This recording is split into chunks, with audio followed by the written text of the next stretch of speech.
I want to talk about Zilla Fatu real quick. I'm well aware of who Zilla Fatu is before anybody say, what? I've been following the child. He is 25 years old. To me, he's a baby, okay? He was born in 1999. I was graduating in 1999, and that blew my mind. Anyway, I've been following him on his YouTube channel. Learned a lot about the guy over the time that he posts, and I go back and learned a lot. He's Muslim. He has he is a convicted felon, okay?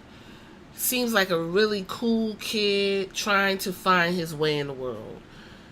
His father is Umaga, who is Rikishi's brother.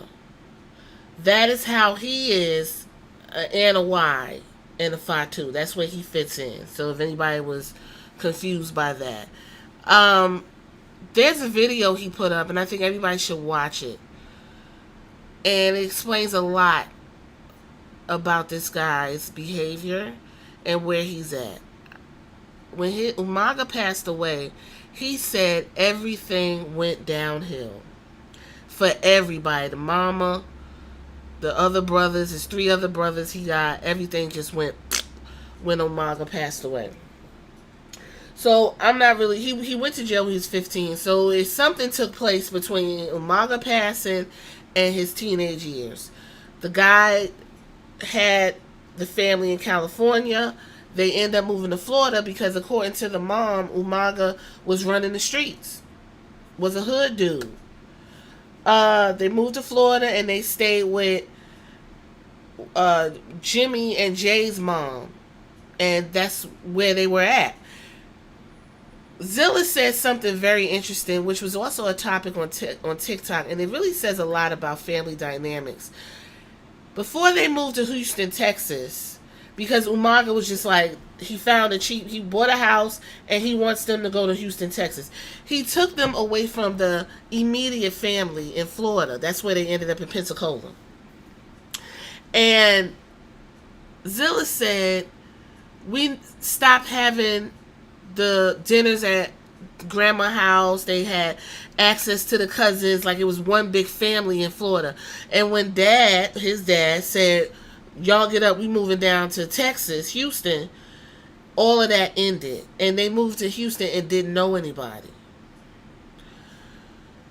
He drove around his old neighborhood in Houston, and I mean, it's not like a project in New York. Like, I live in the project. I used to know projects 20, 30 floors high, ghetto, all that.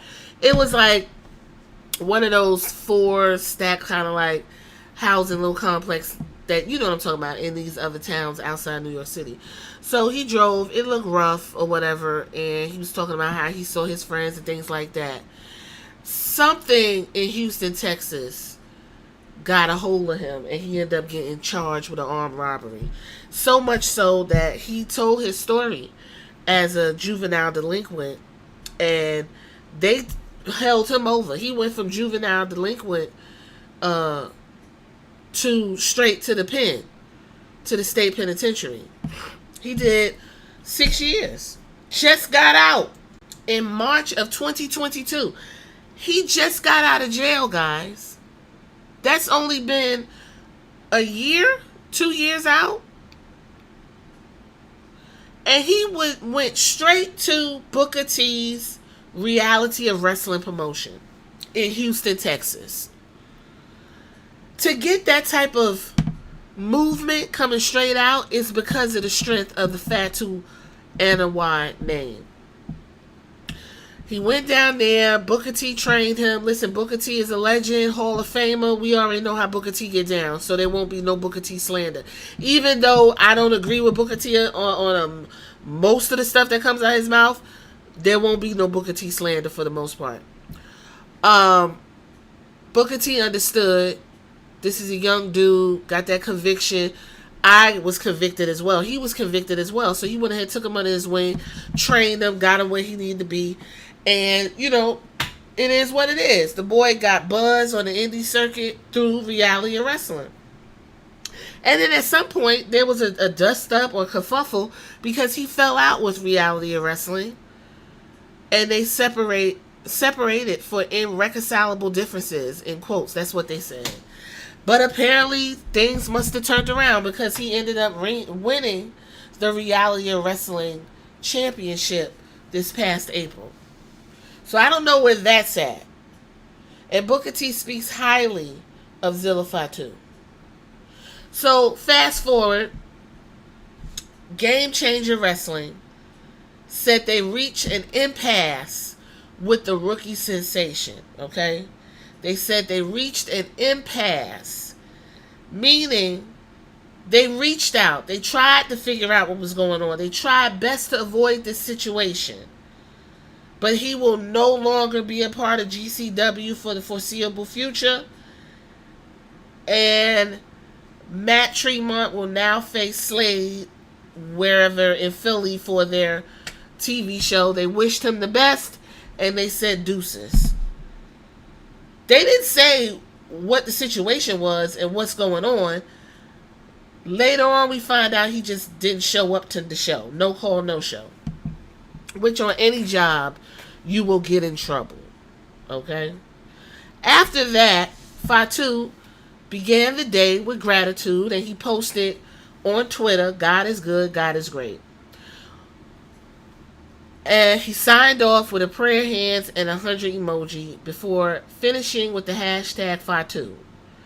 He also reposted an August post from House of Glory promoting his new t-shirt.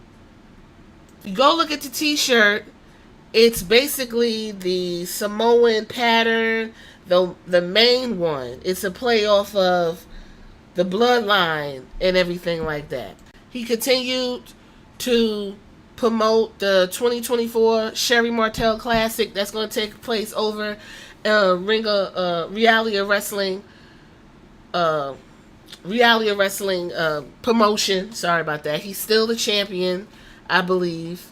And then he also highlighted a future appearance at Limitless Wrestling October 26th event called Fresh Blood. And he said, ball like I'm Kobe.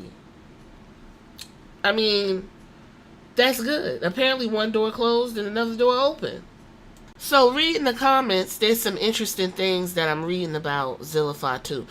I'm just going to take it as a grain of salt, speculation. Apparently, his asking price went from $1,000 to $4,000, okay, to be listed on these indie promotions. I don't see a problem with that. He is a Fatu. He is an Anoa'i. They hot right now.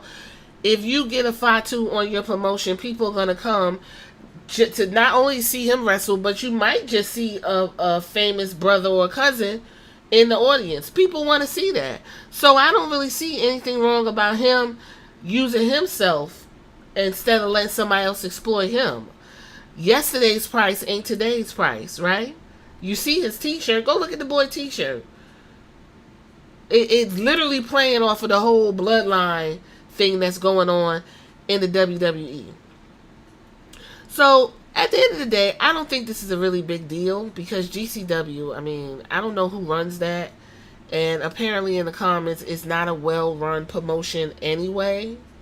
Some people in the comments are saying his wrestling for just wrestling 2 years is at best the Samoan moveset, which is, you know, Samoan drop, a couple frog splashes, Umaga thumb. You know, if you see Zilla Fatu, you see Solo Sikoa, you see some of Jacob, you see the Usos. Like, that's basically who you seeing if you see Zilla Fatu wrestle.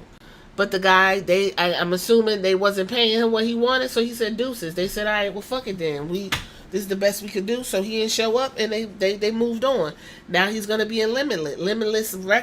Limitless Wrestling is out of Maine, and they're willing to give him $4,000. Whatever. The guy got to make money. I don't know. I don't think he has any children, but again, guys, he's a convicted felon. He can't only do but so much. And to be pulling $4,000 on the indie circuit is a blessing in itself, okay? Also, getting a check from Reality of Wrestling is a steady, paycheck coming from there. I will say this and wrap it up. I don't think any more Samoans need to be signed to WWE because what's happening is watering down a concept that is already getting stretched to the limit.